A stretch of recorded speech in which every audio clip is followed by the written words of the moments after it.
بسم اللہ الرحمن الرحیم۔ السلام علیکم ورحمۃ اللہ وبرکاتہ۔ روزی کمانے میں میانہ روی۔ رسول اللہ صلی اللہ علیہ وآلہ وسلم نے ارشاد فرمایا، دنیا کی طلب میں اعتدال کا طریقہ اپناؤ، اس لیے کہ جس چیز کے لیے آدمی پیدا کیا گیا ہے وہ اسے مل کر رہے گی۔ بحوالہ سنن ابن ماجہ، حدیث نمبر 2142۔ رسول اللہ صلی اللہ علیہ وآلہ وسلم کے ارشاد مبارک میں ہے، الحمدللہ ترازو کو بھر دیتا ہے۔ بحوالہ صحیح مسلم، حدیث نمبر 534۔ یعنی اس قدر اس کا ثواب عظیم ہے کہ اعمال تولنے کا ترازو اس کے اجر سے بھر جائے گا۔ سعد بن عبادہ رضی اللہ تعالی عنہ کہتے ہیں کہ میں نے عرض کیا، اے اللہ کے رسول صلی اللہ علیہ وآلہ وسلم، کون سا صدقہ افضل ہے؟ آپ صلی اللہ علیہ وآلہ وسلم نے فرمایا، پانی پلانا۔ بحوالہ سنن ابن ماجہ و سنن ابی داود و سنن نسائی۔ خرچ کرنے کی فضیلت۔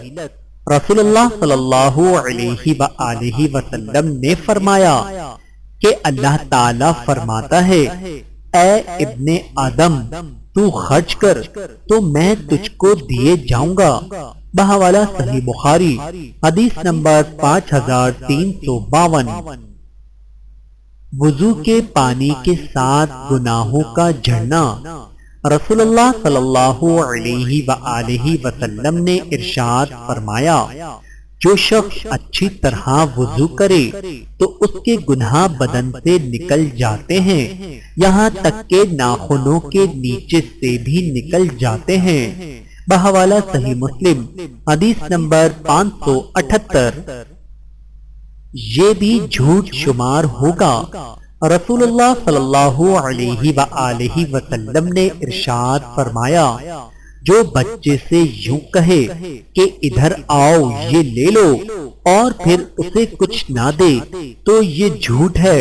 بحوالہ مسند احمد، حدیث نمبر 9836۔ رسول اللہ صلی اللہ علیہ وآلہ وسلم نے ارشاد فرمایا، 5 نمازیں، جمعہ دوسرے جمعے تک اور رمضان دوسرے رمضان تک اپنے درمیان والے گناہوں کا کفارہ بنتے ہیں جب تک بڑے گناہوں سے اجتناب کیا جائے۔ بحوالہ مسند احمد، حدیث نمبر 1009۔ سفید لباس۔ رسول اللہ صلی اللہ علیہ وآلہ وسلم نے ارشاد فرمایا، تمہارے بہترین کپڑے سفید کپڑے ہیں، لہذا انہیں کو پہنو اور اپنے مردوں کو انہی میں کفناؤ۔ بحوالہ سنن ابن ماجہ، حدیث نمبر 3566۔ رسول اللہ صلی اللہ علیہ وآلہ وسلم نے ارشاد فرمایا، اللہ سے ڈرو اور اپنی اولاد کے درمیان انصاف کو قائم رکھو۔ بحوالہ صحیح بخاری، حدیث نمبر 2587۔ رشتہ داروں سے صلہ رحمی یعنی اچھا برتاؤ۔ رسول اللہ صلی اللہ علیہ وآلہ وسلم نے ارشاد فرمایا، رشتہ ناتا جوڑنے والا وہ نہیں جو بدلے میں ناتا جوڑے، بلکہ ناتا جوڑنے والا وہ ہے کہ جب ناتا توڑا جائے تو وہ اسے جوڑے۔ بحوالہ سنن ابو داود و صحیح بخاری و سنن ترمذی۔ بیٹی کے رشتے پر بیوی سے مشورہ۔ رسول اللہ صلی اللہ علیہ وآلہ وسلم نے ارشاد فرمایا، لڑکیوں کے سلسلے میں عورتوں سے یعنی ان کی ماؤں سے مشورہ کر لیا کرو۔ بحوالہ سنن ابو داود، حدیث نمبر 2095۔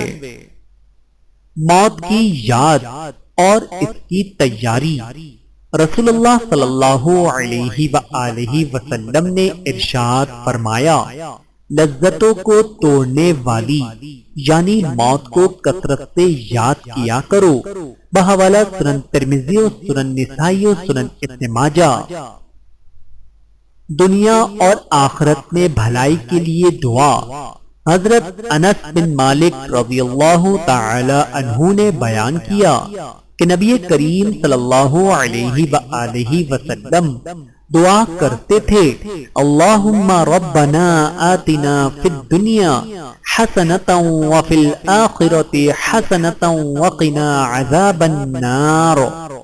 اے اللہ، اے ہمارے رب، ہمیں دنیا میں بھی بہترین بھلائی عطا فرما اور آخرت میں بھی بہترین بھلائی عطا فرما اور ہمیں آگ کے عذاب سے محفوظ فرما۔ بحوالہ صحیح بخاری و سنن ابو داود و سنن ترمذی۔ اللہ تعالیٰ سے دعا ہے کہ اللہ تعالیٰ ہم سب کو سمجھنے کی اور عمل کرنے کی توفیق عطا فرمائے۔ آمین ثم آمین۔